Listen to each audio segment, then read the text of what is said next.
With the release this month of Netflix The Harder They Fall and the dramatic opening words, "These people existed," it seems like a good moment to take a look at who the characters were and what life was really like for a black cowboy in the Old West.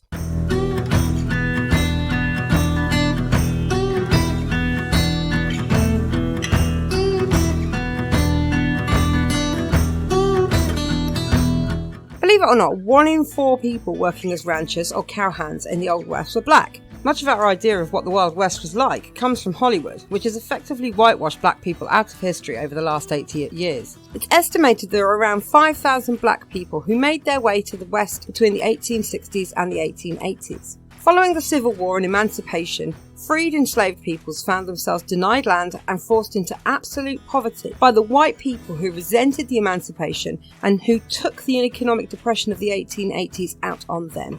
The thousands of freed enslaved peoples who went west became known as the exodusters. Those who had worked on ranches or with horses as a slave found their talents to be in great demand in the West.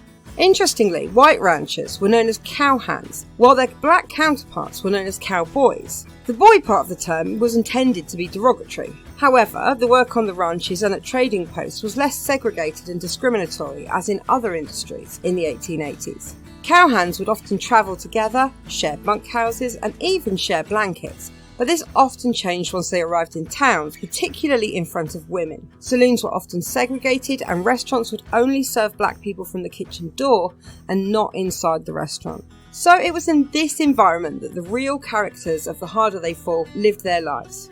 Each character has a fascinating story, but I'm just going to stick to 3 today. I'm going to talk to you about Nat Love, Rufus Buck, and the real Mary Fields. Nat Love is played by Jonathan Majors and was born enslaved in Tennessee in around 1854. Despite the prohibition on teaching slaves literacy, Nat learned to read and write as a child. As he grew, he discovered a gift for breaking wild horses, and when he and his parents were freed following the emancipation, he worked on both his parents' farm and at a local farm to make ends meet. At a local fair, Nat won a horse in a raffle, which he then promptly sold back to the owner for $50 and used that money to travel to Kansas, where he secured a job working as a cowhand. This job was fraught with danger, including from cow hustlers and the weather, and as a result, Nat became an outstanding marksman, earning him the nickname Red River Dick. In 1872, he moved to Arizona, where he claimed to have met some of the most famous characters of the Old West, including Pat Garrett and Billy the Kid. In 1876, he entered a rodeo in the town of Deadwood. This was unusual because many of the rodeos forbade entry by black cowhands. However, Nat won the rope throw, tie, bridle, saddle, and bronco riding competitions, netting him a cool $200 and earning him the new nickname of Deadwood Dick. In 1877, Nat was captured by the Pina Indians, but he claimed he was released due to his heritage. He then stole a pony and made his way to Texas. Nat ended his days working as a porter on the Denver and Rio Grande Railroad with his wife Alice. Rufus Buck, who is played by Idris Elba, is much closer to his Hollywood representation. He was the leader of the Rufus Buck Gang, which was a multi-ethnic group comprised of Creek Indians and African Americans. Buck himself was of mixed heritage. Born in the 1870s to a Creek Indian father and an African American mother, Buck wanted to be the most famous outlaw in the Wild West and claimed that his outfit would make a record which would sweep all the other gangs of the territory into insignificance. Throughout his teens, Buck had been arrested and punished for a number of more minor crimes, but in the last week of July 1895, he and his gang became truly notorious. The gang began by building a stockpile of weapons. Then, on the 30th of July 1895, they shot and killed US Deputy John Garrett in Oklahoma. The next day, the gang held a man at gunpoint while stealing his daughter and his belongings. These 2 events then led to a week of theft, murder, and rape. They killed a young black boy and then beat another man until they believed he was dead, pausing only to steal his boots, saddle, and money. They robbed 2 stores in Orchid, Oklahoma. They murdered 2 women and 1 14-year-old girl. On August the 4th, the crime spree came to an end with the rape of 4 women, 3 of whom died from their injuries.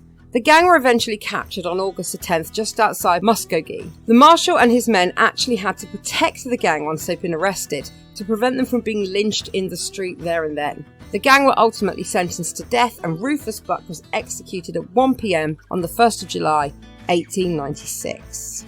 And finally, we come to my favourite, Mary Fields, played by Zazie Beetz. Mary was born enslaved in Tennessee, and she and her family were emancipated after the Civil War.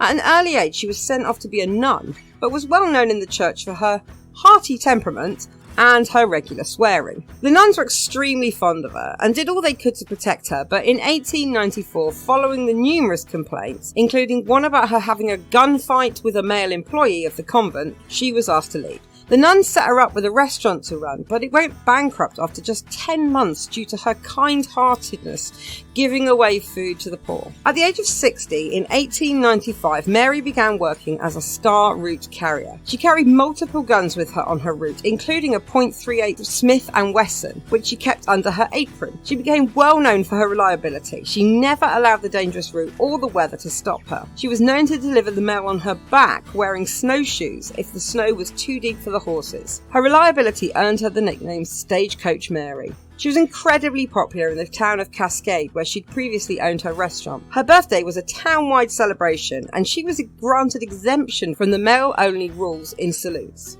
Mary died in 1914, and her funeral was one of the largest the town had ever seen. Okay, so that's everything you need to know about the real-life cowboys of the Old West. Don't forget to like and subscribe and leave a comment. I always reply as quickly as I can.